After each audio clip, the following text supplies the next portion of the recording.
If you know me and my work, then you know that I talk a lot about identity, and especially how your accent is a big part of your identity. Your accent tells the story of your life. But if you do want to change your accent or improve your pronunciation, how do you do it? Recently, I had the pleasure of talking to someone with expert answers to that question, Erik Singer, a dialect coach who helps film and television actors to speak with an accent that is not their native accent. And because of this, he knows exactly what it takes mentally and physically to change the way you speak. In this interview, we talk about how to change your accent, the best ways to practice, but more importantly, if and why you should try to speak like a native. I hope you enjoy it. Erik Singer, thank you very much for taking the time to talk to me today. My pleasure. Glad to be here. For people who don't know you and your work, could you just introduce yourself and talk a little bit about what you do? Sure. So I'm a dialect coach. So I work with predominantly with actors in film and TV who need to speak with an accent that is not their native accent, or in some cases also working with actors to sound like they are speakers of a language that they don't speak, and usually that I don't speak. So that's extra fun, but is essentially working with the same tools and working in the same way. I will also work with non-native speaking actors who are working in English to sound as intelligible as possible, or in some cases we really are going for trying to get close to sounding like a native speaker. And I'll do the same things with actors as private clients and on productions as well. So that's basically the scope of it. So I've kind of spent most of the past 10 years telling my students who are foreign learners, that they will never lose their accent, which is basically your job. And I'm wondering what's your kind of gut reaction to that, to my statement. Well, first of all, I wouldn't say it is basically my job. That is working with non-native speakers to sound more like native speakers is a thing that comes up, and it's part of it. But I mean, I would say more often I'm working with native speakers of English to sound like native speakers of a different variety of English, or as I said, working on a different language. But it is part of it for sure. I think that's probably a good message, and I'm sure that it's underlain by an even more important one, which is maybe that shouldn't be the goal, which is that in fact effortless intelligibility obviously is something you want in a second language, but that it is on the one hand such a feat. It is achievable. I do think so. I wouldn't agree with the underlying message in terms of sort of actual, like, is it absolutely impossible for anyone who doesn't speak a language natively, who's acquiring a second language over the age of 12 or 13 or something, to ever sound like a native speaker? I do actually think that in some cases it is possible, but it is a feat. It's really a feat, and it takes a lot of time and a lot of work and a lot of motivation. And I think it's absolutely right.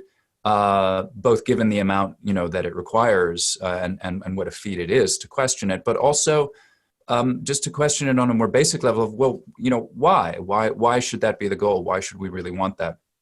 I do understand that a lot of native speakers desire that. A lot of them come to me as private clients, and I will work to support them while being sort of as honest and straight and realistic about the difficulty of the task, but also, introducing sort of questions like this about, well, should that necessarily be the best goal?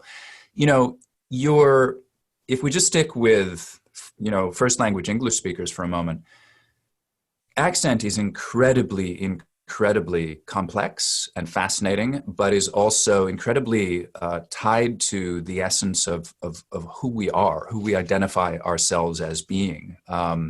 it's kind of a record of group identity and belonging. And this is what sociolinguistics is all about. And, we're learning more all the time.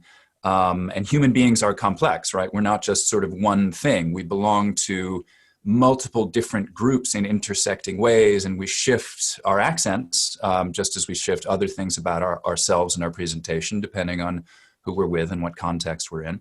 But our accent is tied to all of those things and is an essential reflection of all of those things. I sometimes just shortcut it by saying accent is identity, which I think is not far from the truth. So it does get more complex when you're talking about a second language, because you don't have, in the new language, you don't have all those countervailing aspects of identity going back and forth, determining your pronunciation. And I think that has I think there's two big sort of implications there. The first of them is that there is identity, tied up in your native language, in the sound system of your native language.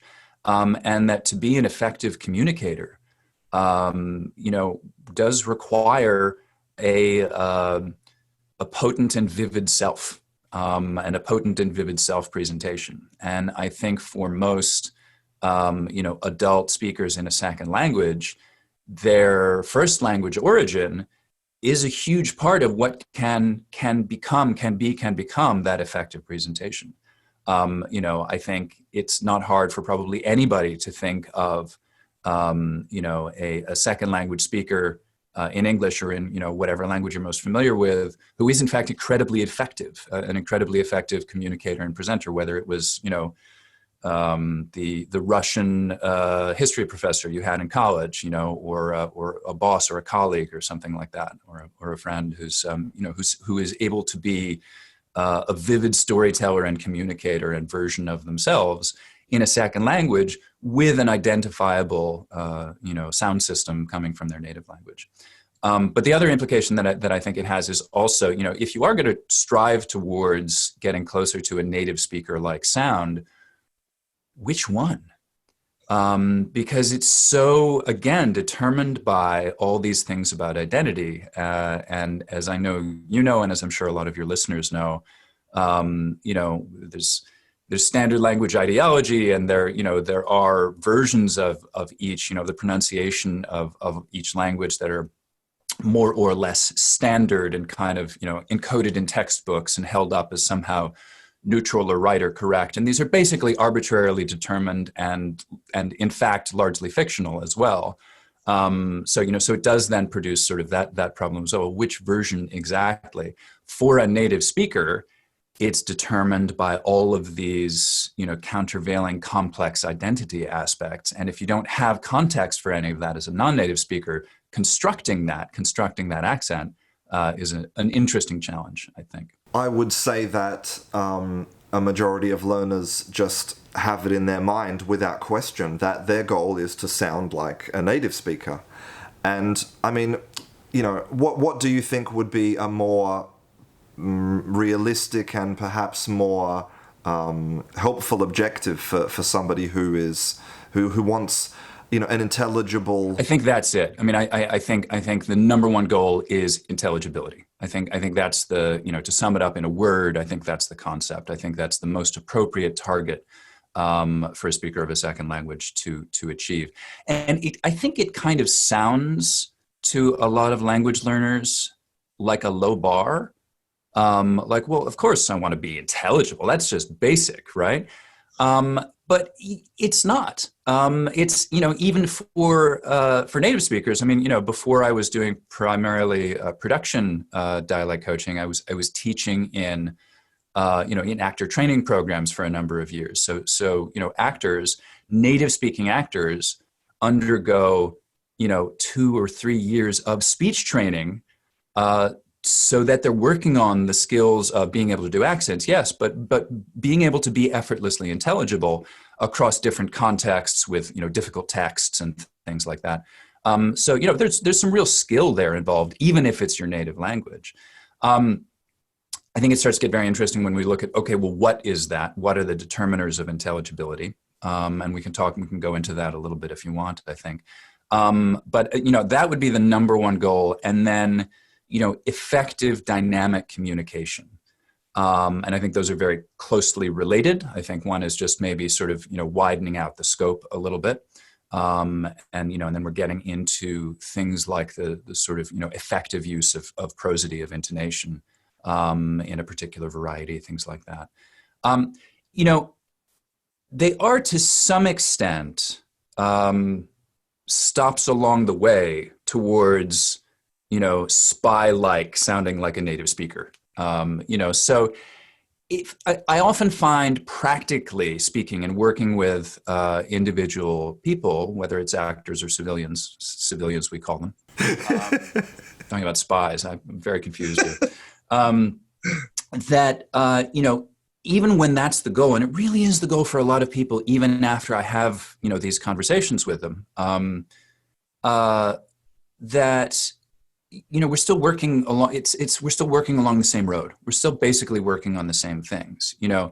In terms of what I feed back to them, it might be a little bit different, because if somebody is making very effective contrasts between 2 or 3 different roughly similar vowel sounds, but none of them sound exactly like a native speaker version, well, if our goal is intelligibility and dynamic effective communication, great, that's fine. We're happy. If the person really is like, no, I want to get as close as I can to a native speaker like sound, then we'll talk in some more detail about, okay, great. You're making these contrasts between these 3 vowel sounds absolutely beautifully, totally effective. But let's look at adjustments that we can make if you actually want to try to get closer to that native speaker like sound. So there are places where they diverge, but like for the most part, we're working along the same road. Yeah, it's interesting that you brought up the analogy of kind of a spy, right? This idea of, the idea of a spy is hiding their true identity. And I wonder if you think that, for example, a non-native speaker trying to take on, let's say, a New York accent or a London accent, if that's actually, in a way, a form of deception. Oh, wow. That's a really fraught question. Let's think about it. I guess, are actors lying or are actors telling the truth? What I think we find compelling in a great performance by an actor is its truthfulness. It's truthfulness under imaginary circumstances. So, keeping in mind that my particular perspective here, I'm coming from working with actors and we're telling stories. We're telling stories that are made up, but that, have to have the feel of truth for them to be engaging and interesting to an audience. And we all know this. We all respond to this, right? Positively when it works and negatively when it doesn't. So I don't think those of us who, do what I do are terribly comfortable thinking of it as deception. But you're not talking about actors. You're talking about, somebody who's a first language Spanish speaker, passing as a native. I don't know. I think it's individual. Honestly, I think it's individual. It does, though, go to, there is an act of imagination involved in fully taking on another sound system. There's an acting task. It's incredibly technical. Speech is physically, right? Because every speech action is the result of a physical action. The sound is just a byproduct of a thing that's happening physically. It is the most complex thing that we do physically. It's immensely complex. So it's hugely technical. And, all of my training and experience and everything I sort of bring to bear.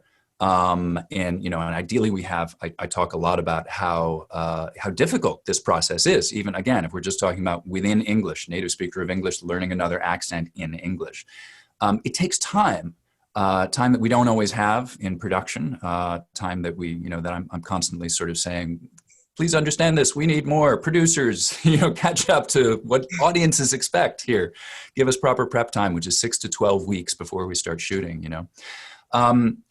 because it is so complex. But ultimately, when it comes down to it, to fully integrate it and put it all back together is an act of the imagination as well. In spite of all the technical stuff that we adjust and work on and try to get right, you can't fully do it unless you can imagine yourself as somebody who speaks that way. And so I think for that very difficult feat of a non-native speaker sounding like a native speaker, passing, right? Being able to fool people. It does require a kind of construction of an alternate self. I don't think that always has to mean the erasure or the abandonment of your prior self or your true self. It's just another one, you know? So I think that's a little bit of a different frame. Now, I do, you know, some of the people that I know that I've run across in my life who have accomplished this very difficult feat, surprisingly often, they are people who have done something kind of drastic identity-wise. And it's not something I would ever recommend to anybody, but I can't help but observe that. In fact, you know, I know people who, you know, moved from Germany to the UK in their early 20s, not really speaking any English, and 5 years later, they sound completely like a native. Nobody can tell the difference. But they never go home, kind of don't really have ties with friends and family at home, want to be and think of themselves as being English, or the similar thing, you know, with American or Australian. So that's a very drastic thing to do. And, you know, people will do those kinds of things in their lives for, you know, whatever sets of personal reasons. It's not something I would ever recommend anybody pursue. And I don't think that's everybody. As I said, I think there is a less radical, less drastic version, but it does involve being able to imagine yourself, fully imagine yourself as being, at least in part, at least in a mode of you, with a side of you, that native speaker. So again, it's, you know, it does come down to an aspect of identity. Yeah, I mean, it's a really interesting perspective, and I've seen you in other interviews, you know, saying that taking on an accent is an act of the imagination. And to be honest, when I heard it, I was like, well, sure, but as you said yourself, you know, no, it's actually physical, right? The sound is a result of some physical placement of the anatomy. But then you're right, because that's not enough, is it? It's like assuming all of the other stuff, the culture and it's more, right? It's deeper. It's about creating a new person. Yeah, I sometimes talk about accent integration. So, you know, we can get all the this is one of the reasons why it takes time, right? Because we can get all the technical things right. It still takes time and practice, and that flipping of the switch, that extra little act of imagination or whatever it is, for it to be sort of integrated into an actor so that they can act truthfully, right? Behave truthfully through that, in that mode, in that way. Are you worried at all about the kind of the movement, you know, the 2020 movement, where this is in your work with actors, you know, that actors shouldn't kind of try to portray identities that are not their own? You know, that we should have actors who, you know, Southern actors should be the only ones doing Southern accents, and, you know, British actors should be the only ones doing British accents. Let me separate that out into two, because I think that that's not an argument that I necessarily have heard a lot or take seriously if it's like you can only be what you are.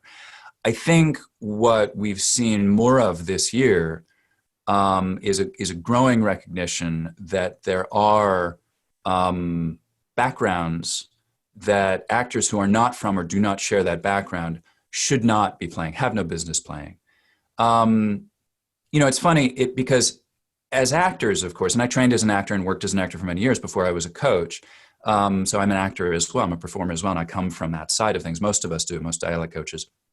And, you know, as actors, we want to be able to do anything, right? That's the ambition, right? It's often what draws people into it, kind of the burgeoning endless possibilities of being able to be anything.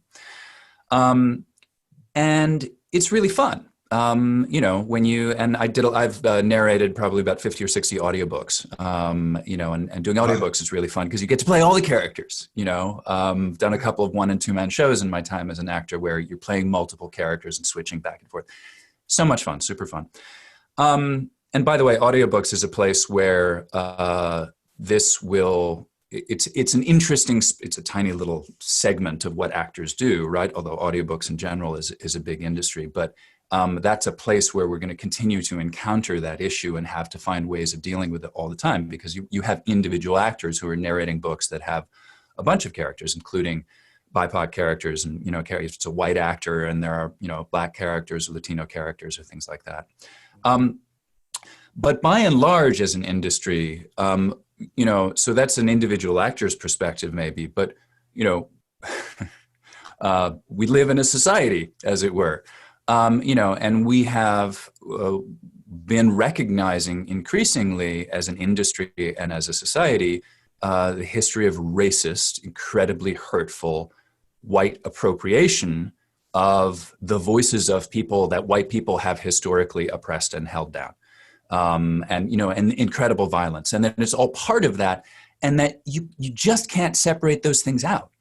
That it's just there's just no way in a lot of contexts for a white actor to sort of go there and do that and be cast that way without causing hurt and causing harm. So I think things like Hank Azaria stepping away from voicing up Who, or Kristen Bell and I think Jenny Slate both stepped away from voicing biracial characters in animated series that they had voiced. All people saying, look, we really have no business doing this. That's all to the good. So this is why I wanted to separate it out, though, because I don't think it then follows that only Brits can play British roles and only actors genuinely from the South can play. I mean, that's ridiculous. It's also never going to happen because, as an industry, we want, audiences want to see, actors who they like and respect and love and can open a movie doing this interesting acting challenge, and producers are going to cast them, and that's just that's the way it's going to work. So, but I also think there's no reason whatsoever, to avoid most of these things. Most circumstances in which an actor might be taking on an accent or speaking a language that's not their own. But of course, I think approaching everything with sensitivity. And thinking about individual circumstances and the audiences. Everything we do is worldwide now. Everything that that we commit to film is going to be seen by. If you're playing a Turkish character, it's going to be seen in Turkey. So it really is. This is another thing I beat the drum about as loudly as I can whenever I have the opportunity. But getting the accents right is a matter of respect. So I think there's overlap there as well. But that said, I think there are limits to things we need to take absolutely off the table. And I think those things are pretty clear and for pretty good reasons. I spoke to David Peterson a few weeks ago, who is a conlanger who creates, artificial languages for movies. That's exciting. I'll have to check that out. And we were talking about, the first question I asked him is, why do you have a job? Why don't people just speak gibberish? They can just make up stuff. And he said, well, actually, in the past they used to, right? They used to just invent gibberish. And he said, audiences these days, they're smart and they expect authenticity and they know when something is fake. But I'm wondering if, let's say an accent is from like a tiny town in Ireland. Maybe the only people in the whole world who will know that accent is wrong are people from that tiny town in Ireland. So, why does it matter? Why is it important to be authentic? It's a great question. I think several things. First of all, I think that just out of respect for those people in that town, they deserve that respect and deserve to be authentically represented just as much as anybody else anywhere else. I also think that the cases are few where it's really going to be a tiny minority of people who will know. I think if you're doing Irish accents, most of Ireland is going to have a sense, of how accurate or not accurate those are. So now we're talking about an entire nation, not a tiny town. I think, you could probably work really hard to come up with an example where really just about nobody would know. But for the most part, I think that's pretty unusual. But also, just I like your framing, and I'm going to go back to it because essentially the same answer that David Peterson gave you, audiences are smart. We may not always know, in every particular, if an accent is often in a sound here, there, or something like that. We know if it doesn't feel right. We know if it's janky and doesn't fit together. We know, you could, in the same way as, there are very few people who are expert costume designers or fashion designers or clothing designers. An enormous amount of money and time and research and expertise is put into getting the costumes right for a production. Getting the stitching to go, it's a historical production, getting the stitching to go exactly the same way, and these incredibly teeny, tiny little details. And, the average audience member is not pausing the frame and zooming in and examining the stitching on the costume, but they can tell nonetheless. It's that attention to detail and that sort of loving care and attention to the detail and the complexity and getting it right that all builds together into the creation of a richly textured fabric of a whole, which is what makes stories really come to life and really compelling, what builds the whole world together. And accents are a huge part of that, I think. And so when time and care and attention has gone into getting the details right and then making it fit seamlessly within the fabric of the whole so that it's all working together and all part of building the world, we can tell. In a second, we're really good at that, as small group primates, having evolved on the savannah and kind of being really good at recognizing, the minute someone opens their mouth or moves in a certain way. You are a member of my group. You are not a member of my group. We can't always put our finger on exactly what it is that's giving us that sense, but we're really good at it. And so just in my little bailiwick in the sounds in accents, we've all had the experience of watching a performance of somebody acting in an accent that's not their own, and it being like 99%. It's like, it's really pretty good, but then there's something and you can't quite put your finger on it. I have certain theories as to, with certain actors doing certain accents kind of, that I think 80% of the time that it's a British actor doing an American accent, it's really good, but it's not quite right. It's one of a handful of things. I was going to ask you, because I don't really know a lot about your industry, but I kind of got a feeling from some of your tweets that maybe in the Hollywood production hierarchy, it's like costumes are really important and camera gear is really important, and maybe accent coaching somewhere down the bottom. I mean, is that fair? It's after the animal handlers, who are very important, but but I'll give you another really telling detail. So a fellow dialect coach, who also is a manager and represents dialect coaches now, once very recently went through all of the budgeting software packages that are used by productions in Hollywood. There's a handful of them.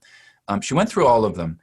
And they're the ones that help line producers put together the budget for a film. So they've got a certain number of default lines for all the various positions and all the various sort of items that go together to make a budget. In none of them is there a default line for dialect coaching. It's not part of the standard budgeting. Wow. And this is, I think, it's really telling and representative. Now every production is different. Every producer is different. And so, you can't automatically make an assumption about any one production or film, but it is the case that all too often, dialect coaching is an afterthought. It is brought on too late. They haven't budgeted for it. Or not at all in some cases. And then, sometimes we're fixing things after the fact, right? Sometimes the film is shot and somebody says, you know what, that actor's accent isn't really working.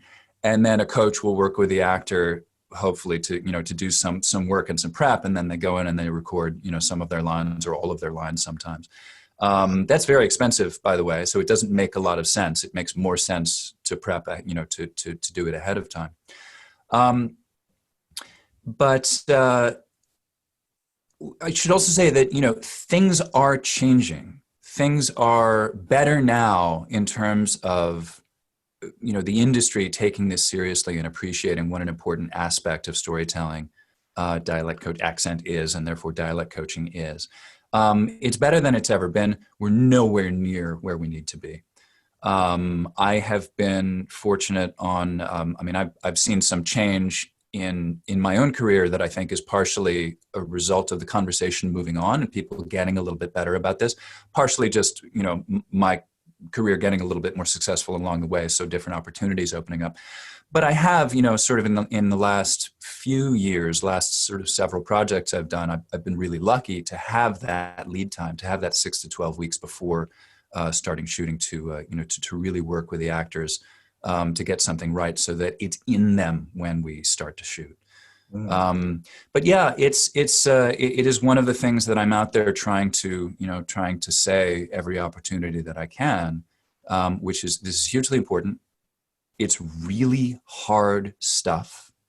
It is not, actors are not, they don't have the expertise in this. Some are very, very good at this, right? Some accents are brilliant at doing accents because they've been doing that, playing around with it and doing it and working on it for a really long time, like all their lives, because that's what it takes to get really good at it. That's not most actors.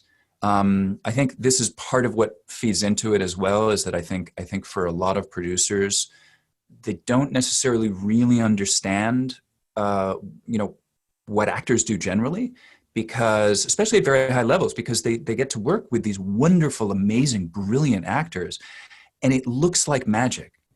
The actor shows up on set and they do these extraordinary things, and you're just like, wow, okay, so actors are magic, basically. So you think it's just about hiring the right actor, who has the right magic, without really sort of appreciating everything that goes into that. So that's another, sort of thing that hopefully we're working on demystifying a little bit. But getting actors the proper support, because you wouldn't ask them, I've been saying this recently, you wouldn't ask them to sew their own costumes, to design or sew their own costumes. So why would you ask them to, design or master their own accents without any support? Yeah, it's pretty incredible, especially since obviously what comes out of people's mouths is a massive part of the whole performance. Huge part of the experience of the audience of watching something, right? And this is why, this is the final point I'll just sort of throw in on that, is that audiences are way ahead of the industry as a whole on this. In terms of audience expectations, you look at, the reactions now when a movie comes out, or even the trailer for a movie comes out, and people find something wanting in the accent. It's really, really, really huge. So they are way ahead of where the industry is in terms of recognizing the centrality and the importance of getting the accents right. So I wanted to move on to ask you about some kind of practical questions about your day-to-day work. So, like, ideally for you, like 12 weeks is a good amount of time to prepare an actor to do a different accent. Is that right? Yeah, that's a really nice amount of time. It depends on the actor and the accent, how much they're going to have to do, the degree of difficulty of that task, what their facility is. So I often say something like 6 to 12 weeks. And there are challenges that where, you might want to start even earlier than that. Portraying doing what I call idiolect work. An idiolect is an individual person's accent. But more than accent, really, we're talking then about things, like just very characteristic vocal quality, just the sound of someone's voice as well. And, actors often have to play real people, and sometimes they have to play real people who have incredibly famous voices. I think there's more than one way to do that, more than one way to approach a performance like that. Think about it in a design sense. But one way, for sure, is to try to get as close as you possibly can to that voice, to really reproduce it in a way that is almost uncanny, so that people are like, that's exactly how the person sounds. I can't believe it. You've brought them back to life.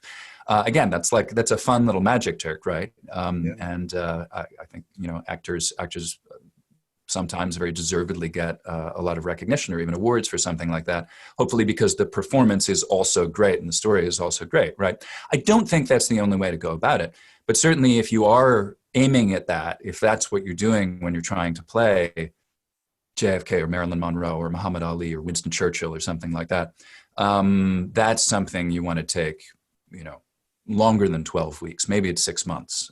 Maybe it's a year. But that is really, really, really complicated and difficult and subtle stuff. So that takes time. And I'm curious about something that you've kind of mentioned a little bit so far, which is about individual variability, right? Because, like, I can't imagine, for example, Arnold Schwarzenegger doing like a Birmingham accent. Like, I just think, to me, that kind of thing moves into the realm of the impossible. But I don't know how you see. Arnold, if you're listening. I mean, I didn't want to pick on any individual, but I'm giving an example of, I just feel like, it's like you said, like some people have this kind of, I don't want to call it a talent, but they have this ability. I mean, what do you have any explanation for individual variability? First of all, Arnold's first language is Austrian, of course, is Austrian German. So, when you are working in a second language, that is a completely different order of things. That is vastly, vastly, vastly more difficult.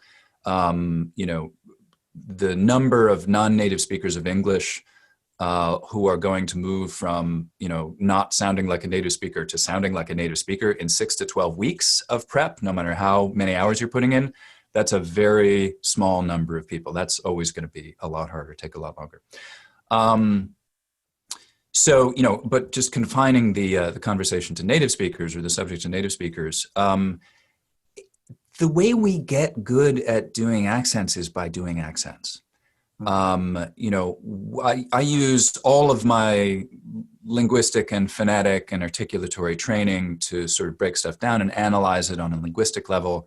Analyze the prosody, analyze the vowel system and the consonant system, analyze, things like articulatory settings or what I call oral posture, and then communicate that, teach that to the actor in practical ways and sort of put it all back together.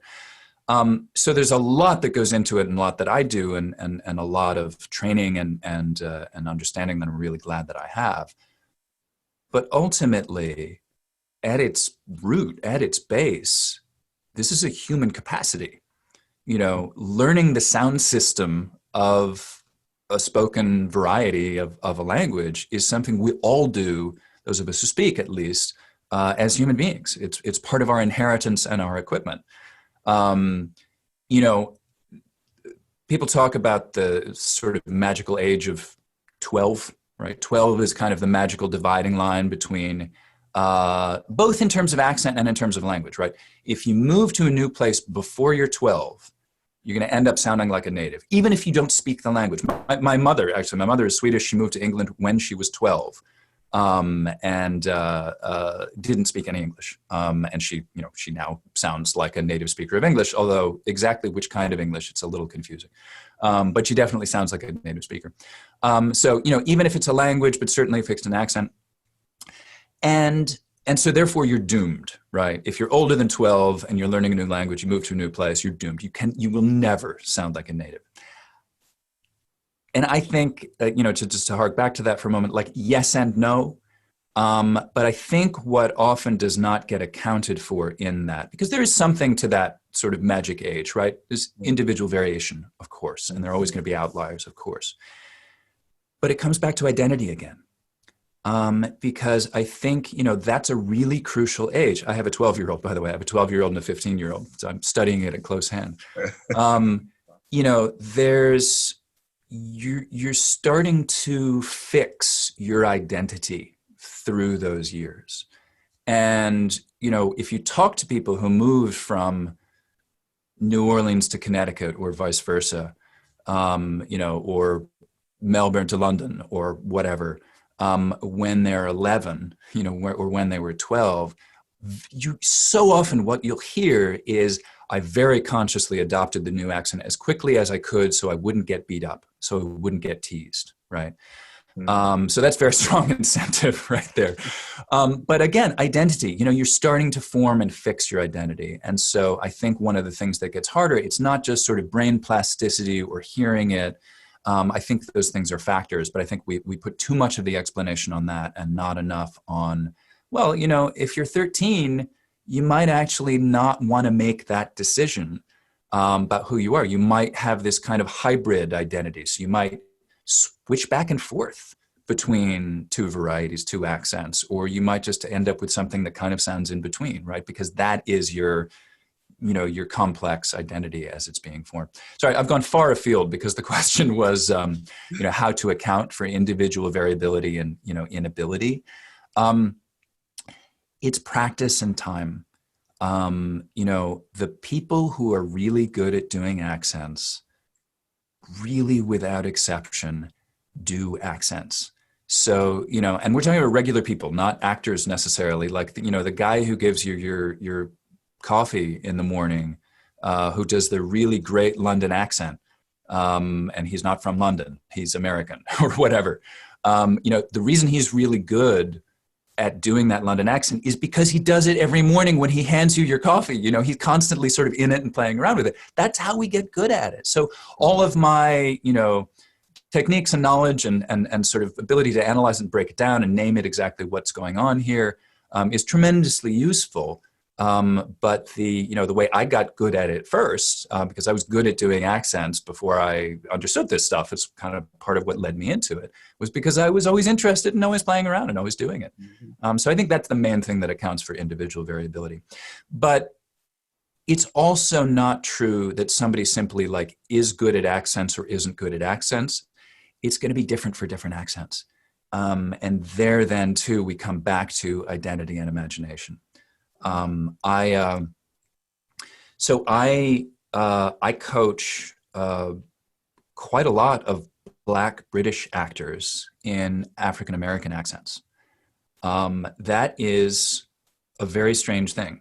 Sort of coming back to what we're talking about before, I will always make sure that we talk about this before we start, and recognize how weird it is and how wrong it is that that a white guy is teaching an accent that really doesn't belong to me and that I have no business doing.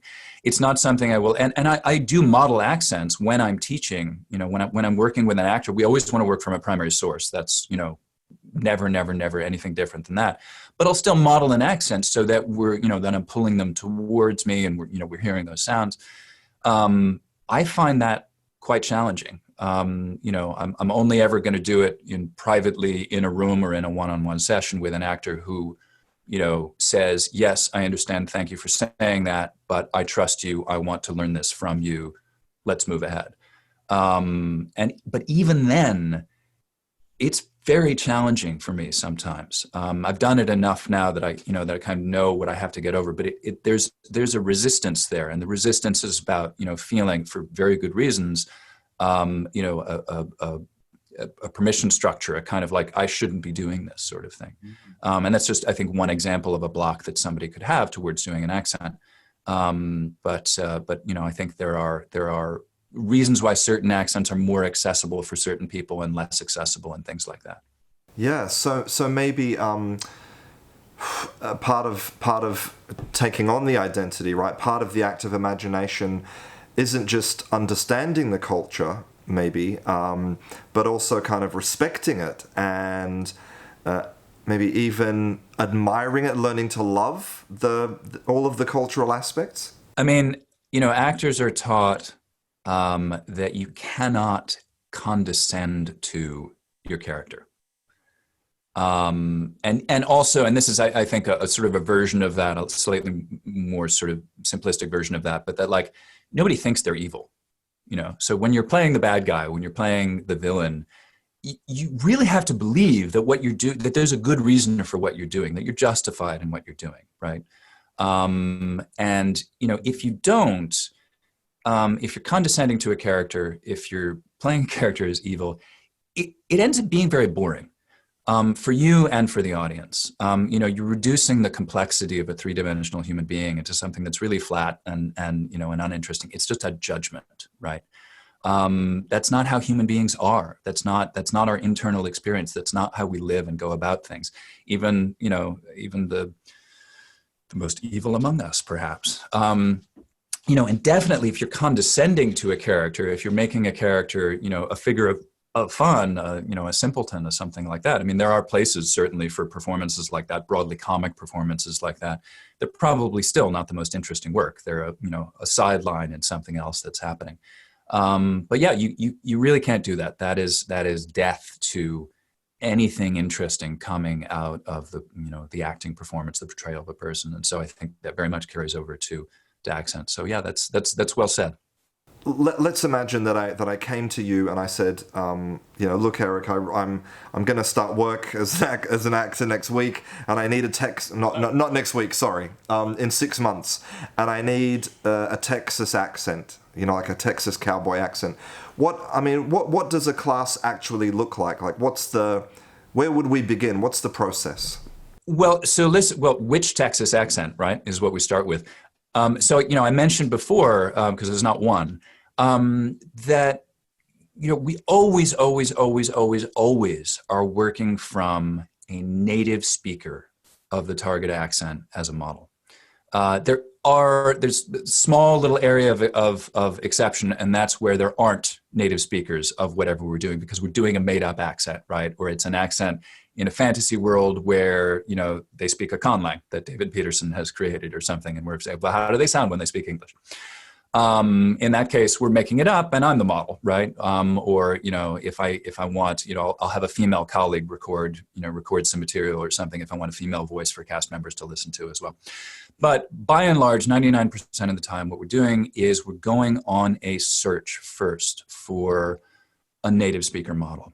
And I frequently tell actors that, and I do this, by the way, with civilians, who really want to work towards a native speaker-like sound as well, because again, it's leveraging that basic human equipment of acquiring sounds. So there are kind of three criteria. Has to be an actual native speaker. So as wonderful as Meryl Streep's Polish is in Sophie's Choice, or Daniel Day-Lewis's Belfast is in The Name of the Father, we don't use them as models. We want to use an actual native speaker of a target accent. So we're not, because ultimately, even if it's something good, we'd be making like a Xerox of a Xerox of a Xerox of a Xerox, and it degrades. Number two is you want it to be somebody who roughly matches your vocal quality. So that often means matching gender. But that is so that we're not having to listen around of widely different vocal quality to the actor's own, so that we can focus in on the accent, because we're not trying to work up an impression. After all, we're trying to figure out the accent itself, which is the speech actions of consonants and vowels and how they fit together in connected speech, and the prosody and the oral posture. Those are kind of the three components. And the third thing, though, is that it needs to click. It needs to be someone who feels right. And if we're talking about an actor, finding the model for a particular character, it should be the voice where the actor hears that person speak and says, that's it. That's my character. Usually this is a conversation between the director and the actor and me.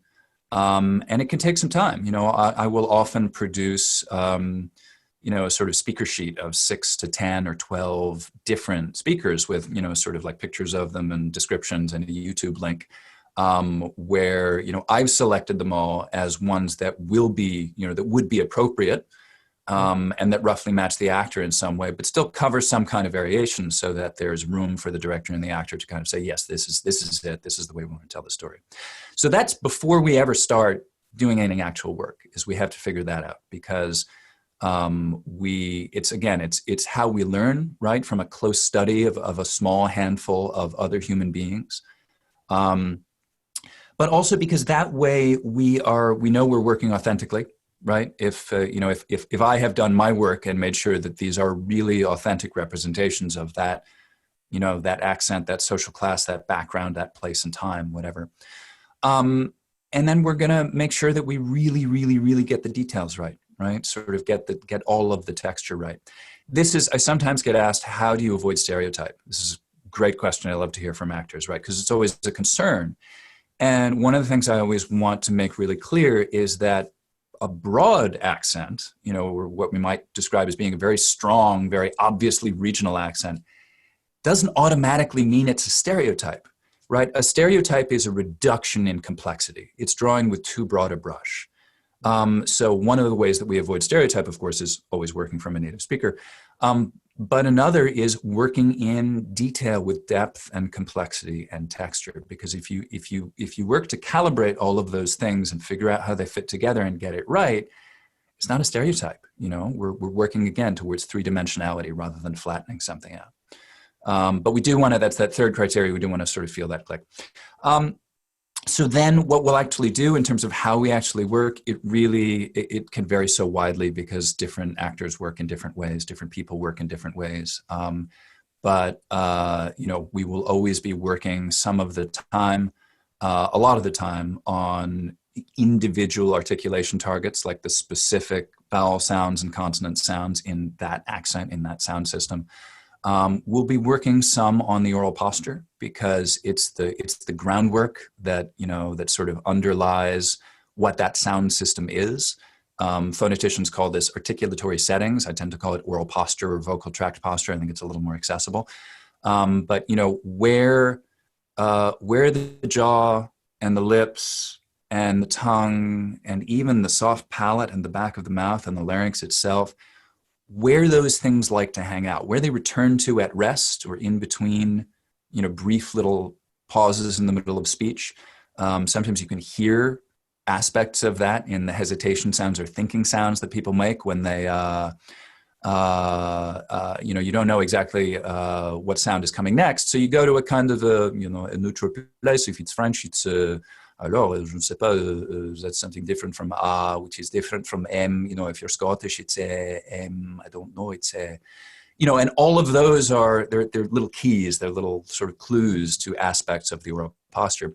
But the oral posture, when we can put it all together and put it together into this felt groove, right? It's the shape and feel of the accent. It's the reason why all the individual sounds are what they are. So I think even for non-native speakers working on intelligibility, it's worth spending some time figuring out what are some oral posture adjustments I might make. And I think honestly, anybody who speaks two languages with reasonable proficiency knows that their mouth feels a little different in one than it does in the other. It's like, oh yeah, this is how Spanish feels in my mouth. This is how Russian feels in my mouth. This is how English feels in my mouth.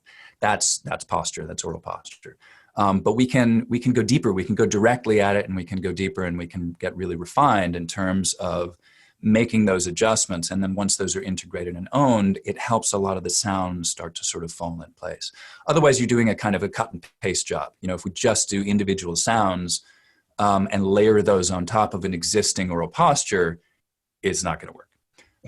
So I think, sometimes, again, actors who are brilliant at this or people who are brilliant at doing accents, often they're working on it totally unconsciously. They may never even think about it, but they're instinctively still making those adjustments to their oral posture to make, it's because it's the logic that underlies the sound system. Mm. And then the third big thing is prosody.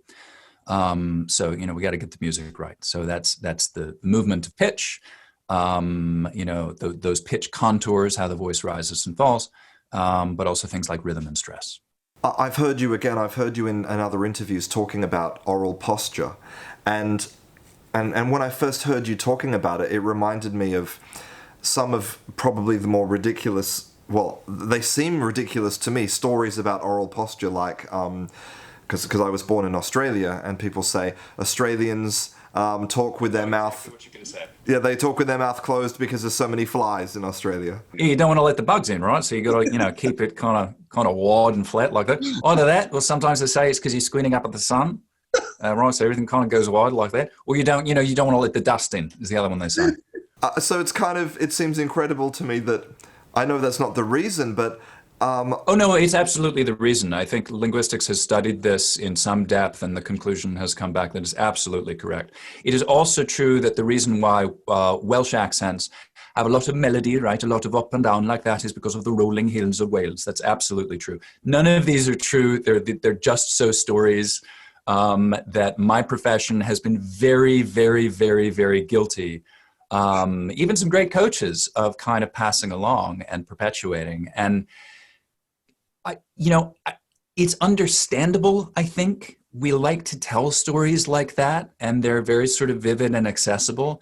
And also, if you think about it from an actor's point of view, it can be very useful up to a point because, again, it kind of gets your imagination going and gets you to start to sort of move towards some kind of cultural context thing, maybe. Like, oh, that's what the landscape is like in Wales. I can kind of imagine that, and I'm finding an analog in my speech kind of thing.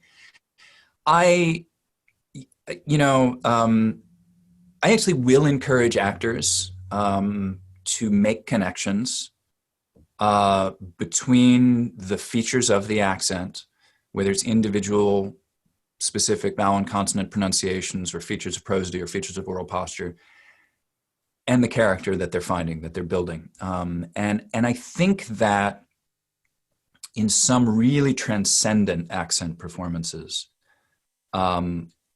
everything feels like it's of a piece. Everything makes sense together. If you think about something I've talked about before, but Heath Ledger in Brokeback Mountain is doing a kind of, I think, Wyoming accent, very just sort of Western accent. But it's very particular, it's very specific, and he's got a really kind of twisted up, tight, bound up on one side oral posture.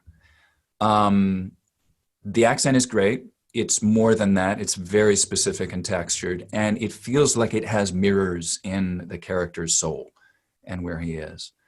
And I think that, so I try to walk a line between always saying, look, it is not true that, New Yorkers have their jaws a little bit forward, maybe a little bit of jaw protrusion because they're tough or because they're defended or because they live in an urban environment.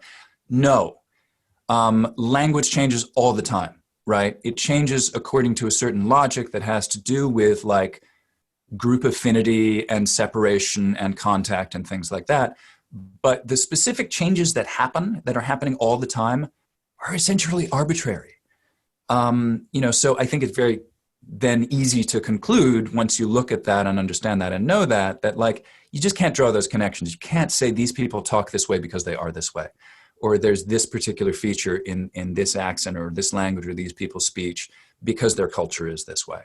But at the same time, if we can find specific imaginative connections and we're being, smart and artistic about how we're making those choices, making sure that we're not condescending to the character and that we're building something that's three-dimensional and textured, that can be really exciting.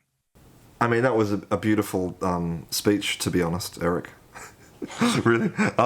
Was that not your question? I kind of jumped on it, didn't I? No, it was amazing. I'm wondering though if there's, in your experience, is talking about oral posture. Is there kind of an oral posture that is found throughout, let's say, the general American accent that might help foreign learners to maybe find some of those English sounds more easily? That's a great question. I'm going to first just very briefly take issue with the term General American. Okay. But isn't that actually a technical? I mean, that's a named accent, right? The GA. Linguists tend not to talk about General American. Okay. It is a term that's in use that linguists kind of hate. For a couple of reasons. I won't go on about this at too much length because there's a practical question here that I'm sure your listeners are more interested in. I tend to call it so-called General American. It's almost a tick of mine. I have accent materials where it's abbreviated SCGA, which indicates that like I haven't really thought of a better term, but I want to always call it into question. I want to always side-eye it. It's problematic because two big reasons. One, who are these general Americans? I don't know any general Americans. What we're talking about when we're talking about a general American accent is an accent that generally sounds white. It's associated with white people. It is specifically probably college educated, so we're kind of talking upper middle class, upper middle upper something, and non-regionally specific, right? I can't tell where you're from. And it's that last part that people kind of say, oh, that's what it means, but it really codes some other things as well that I think is really problematic. It's also a problem just because it isn't one thing. There isn't one general American accent. It really is more negatively defined. It's defined by the absence of certain features. So, if you say coffee or thought, that's New York. It's not general American. If you say hot, it's Great Lakes. It's not general American. If you say time and high, it's Southern, so it's not general American. If you say axe, that's African American usage, so that's not general American. But within that, there's a huge amount of variation. To take just one more example, because this is practically useful for second language speakers, I think. There's something called the cot-caught merger, which is pronouncing the words C-O-T, like a rollaway bed, and C-A-U-G-H-T, the past tense of catch, so I caught something, is pronouncing those exactly the same, right? Caught, caught, or maybe caught, caught. My native accent, I grew up in Connecticut, and then I had, trained as an actor in England and then became a speech teacher. So, I don't know what I have exactly. I think it's pretty close to, I made some efforts, and I think it's pretty close to what I grew up speaking. I have two different vowel sounds there. Caught, caught, ah. They're similar, but they are distinct. Half of North Americans have a caught merger, and half don't. So your immediate problem as a non-native speaker, if what you're targeting is American English rather than, say, British English, is what are you going to do about that? It's an extra phoneme. It's a whole extra sound. So that is a huge difference, right? It's deep structural difference in terms of like how many sounds do you even have in your accent. So as a non-native speaker learning English, you have a choice there. There's not a right or a wrong choice. There's not one that's more correct and one that's less correct. It's not better to have more sounds. It's historically, like that's a more conservative accent, the one that has the extra phoneme. But at the same time, one thing that we know from the study of linguistics is that mergers really only go one way. So, 75 years from now, everybody will be caught merged. So that's the wave of the future. So maybe you want to go that way. So it's really individual. There's not a right or a wrong. But again, that's another problem with general American, because you can find a whole bunch of general American speakers, people who are like, yeah, that's just general American, who have that caught merger, and a whole bunch of people who don't have that caught merger. And that's like one of the biggest differences that you can even imagine. So it's not one accent. Okay. That was too long, sorry. But I can still offer some helpful tips.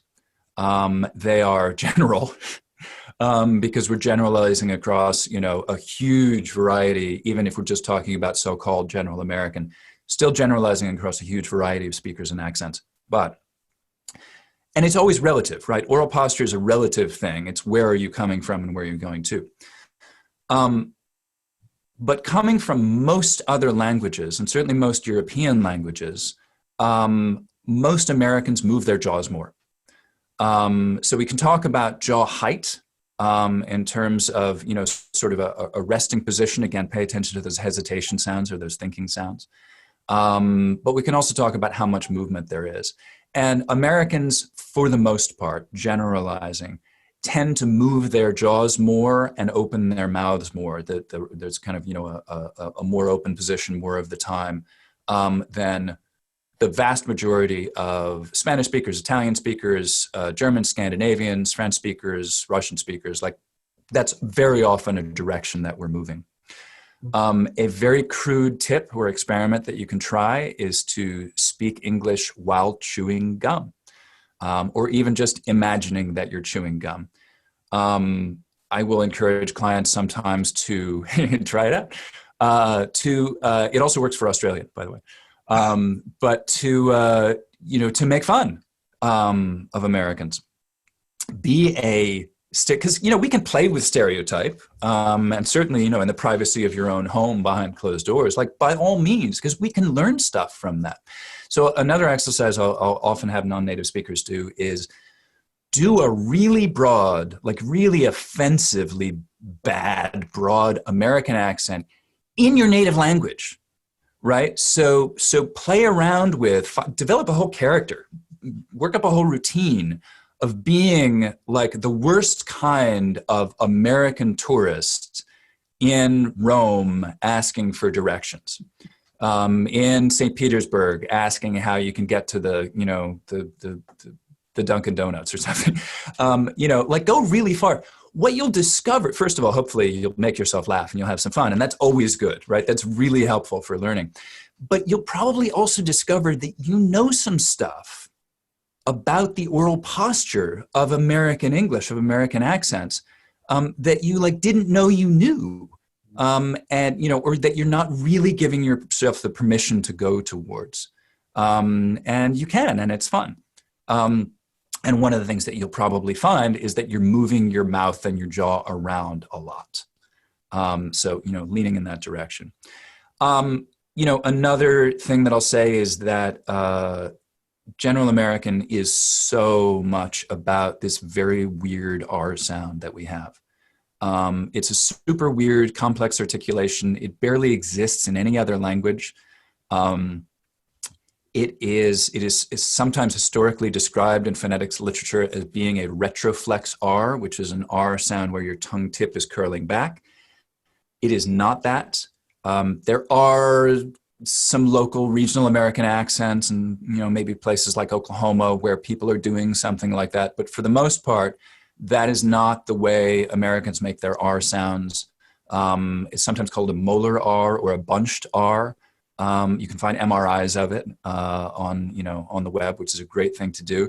But we're bringing the sides of our tongue up, bring the whole tongue back a little bit usually, sometimes a lot, but you don't have to.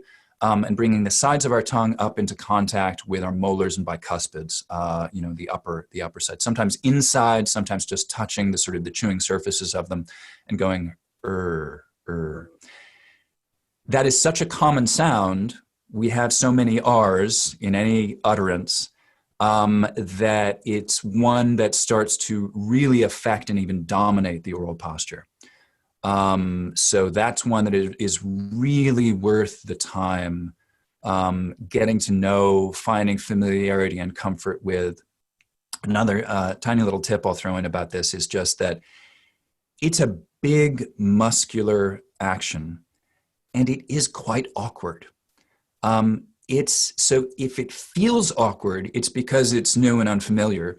But even when you've mastered it and it's become very familiar, it will still be a little bit awkward. It's a little awkward for us. It's a weird thing to do with your tongue.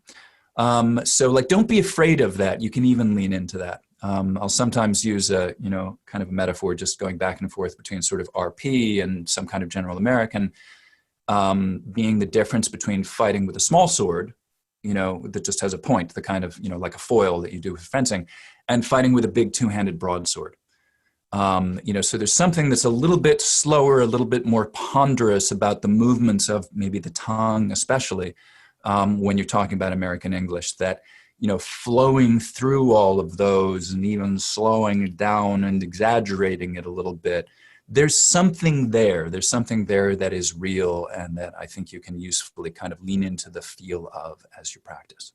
Yeah, that's really interesting, actually, because, whenever I'm doing my American tourist looking for a Dunkin' Donuts accent, it's always about the R's. I want to hear that. Well, but I know that when I do it, I'm overplaying the R. Like, I know that my R, I think it's not only too strong, but I'm doing it too much. And sometimes what that is, and you actually, like Australians are even though you're non-rhotic, the R that you use before vowel sounds is usually pretty similar, actually. So you probably are doing work you don't have to do.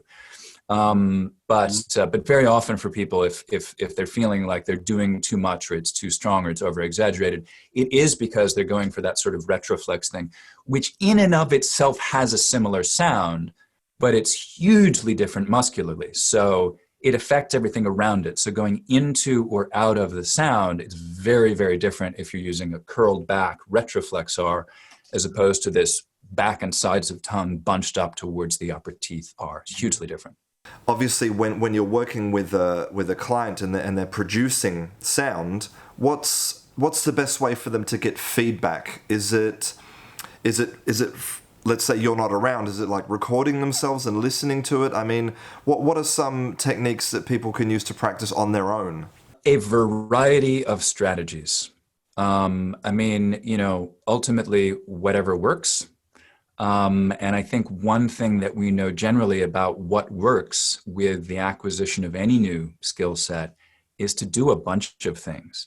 We know this from language learning too, right? I mean, really successful language learners are usually using multiple strategies. They're doing immersion and listening. They're doing mirroring and shadowing. They're studying some grammar. They're doing some reading. They're having some conversation. They're studying vocabulary and making flashcards. They're not doing any one thing. It's a multiplicity of connections because that, it works on a neurological level, right? That we're forging more neuronal connections when we're using a variety of strategies. I think, weight training or any kind of sort of physical training is another good example because, people will, doing one kind of strength training, one set of exercises for a long period of time, people get much, much stronger very fast when they first start, and then they plateau. And what you have to do is you have to completely change everything up and introduce some kind of element of confusion. So your muscles go, oh, okay, now we have to adapt again, right? I do think that recording yourself and listening back is a useful tool, as long as it's not the only thing you're doing. As long as it's something, you should probably keep it to, it's something you do 20 to 30% of the time. Reading out loud is phenomenal and fantastic. You should do that a lot. And only some of the time you should record yourself reading out loud. Wow. Something I think can be very, very useful when you're, working on your own, being your own coach is if there's a particular sound you're working on, pick up a text you haven't read before and go through and actually mark all the places where that sound is. One of the things that's difficult about English, of course, is its vowel system is immensely complex. There are 5 vowel sounds in Spanish, a, e, o, and u, and 5 is the exact average number of vowel sounds for a language. English has, depending on the variety, 22, 24. It has a lot. And spelling is useless. It's utterly useless. So, we were talking about intelligibility. One of the reasons why that's not necessarily a low bar, not a simple task, is because, first of all, you got to throw away spelling. There are no sound spelling correspondences that are reliable. You have to learn the sound system via, some sort of different method, recognizing what all those sounds are. And you have to keep them all distinct. So they don't have to sound like native speaker versions, any of them. But you do have to have a different E and I so that the words green and grin and sheep and ship and other various dangerous pairs that most people are aware of sound consistently different. That goat and thought, oh and aw and ah, all sound consistently different from each other. Strut, the sound in words like under and love and mother is notoriously tricky.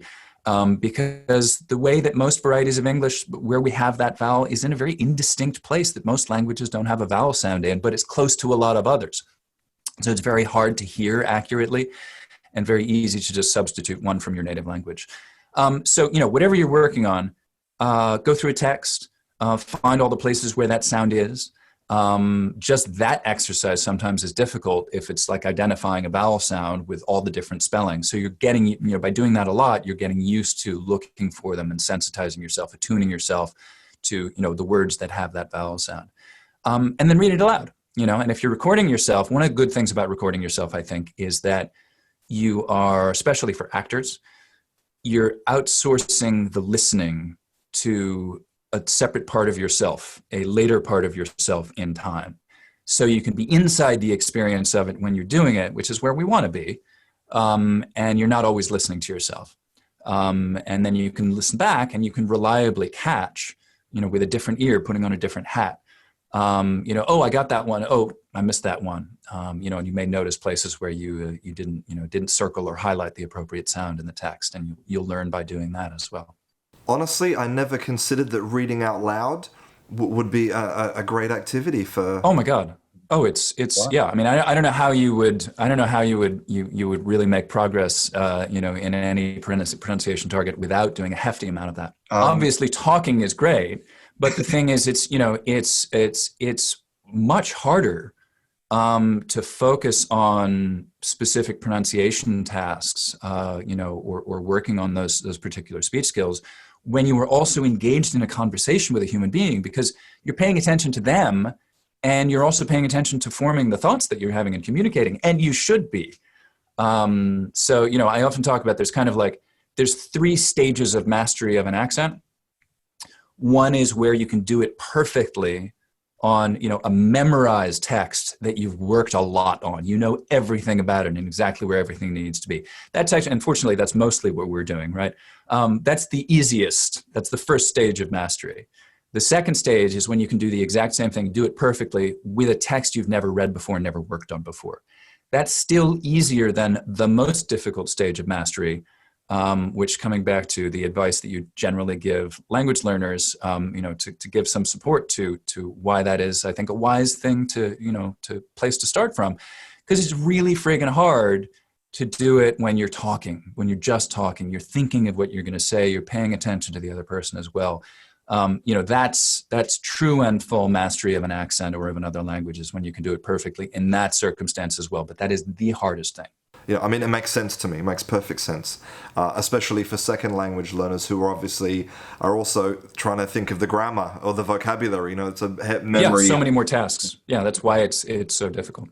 Just one final question, because unfortunately, in the world that I work in, there are lots of people who've grown up with the idea that they can't communicate effectively if they have a non-native accent, and they want to get rid of their accent. What would you say to those people who feel bad about their accents and they want to get rid of them? Yeah, that breaks my heart.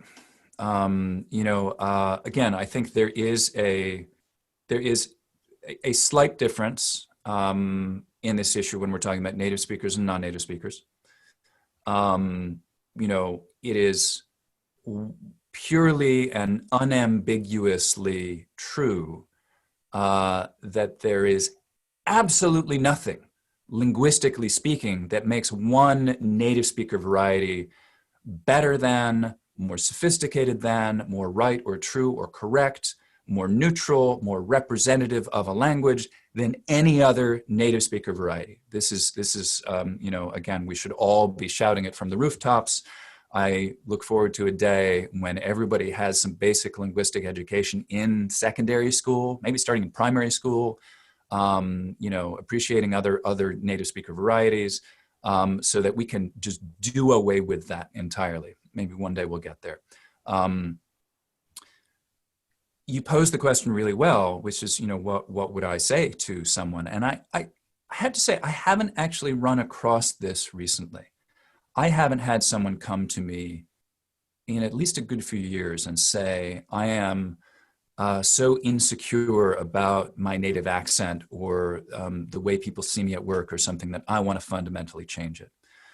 But I have had in the past, and what I do is I have this conversation with them. Ultimately, it's an individual choice. People do it without seeking out accent reduction, or which is another terrible term, but it's what it's often known as, or without seeking out the help of a coach. People do. Because the real world that we live in, we do have linguistic discrimination, and individual human beings have reasons for wanting to advance or be taken seriously or whatever in certain real world situations in the real world that we live in. And I'm here to help empower individual people, right? As a dialect coach with actors, I'm in support of actors telling the story that they and the director want to tell. If I'm working with an individual person, it's because they have a need and I want to help them. I do think that code switching, again, if we're talking about native speakers, is a perhaps more sane and less self-violent way of going about encountering these kinds of realities. So developing a way of speaking that works for what your purposes are, that is a mode that you have, a register that you have, rather than completely fundamentally replacing something about who you are and, and where you came from. But starting above all with just, saying, this is wrong, this shouldn't be, this isn't the way it should work. Non-native speakers, it's different because, all non-native speakers, almost all non-native speakers, most non-native speakers want to sound like a native or as close as possible, to, have as good pronunciation as possible. And again, accent discrimination, linguistic discrimination is a real world thing that a lot of people encounter. So again, it starts with having this kind of conversation. I think the paths and the solutions ultimately are individual ones. They're up to an individual. What I try to do is give somebody as much, context and linguistic information as I can. And then we go from there. In practice, again, when working with non-native speaker civilians who just want to move towards sounding like a native speaker, most of the work is the same. Whatever our goal is, because it is such a long road, most of what we're going to do in actual practice is going to be the same. And someone is only going to get to that, spy-like level after sort of years of hard work put in, if they really have this internal desire to sort of get there. So it's definitely an important thing to talk about and to think through and to give as much context as possible. But we're generally with non-native speakers, we're working on a similar set of things regardless. Yeah, like you, I look forward to the day when we can just accept, I look forward to the day when, accent prejudice, linguistic discrimination is as frowned upon as all other types of discrimination, right? Yeah, it's often said that it's the last socially acceptable form of discrimination. I think there's some truth in that. I agree. Well, Mr. Erik Singer, thank you very much for your time.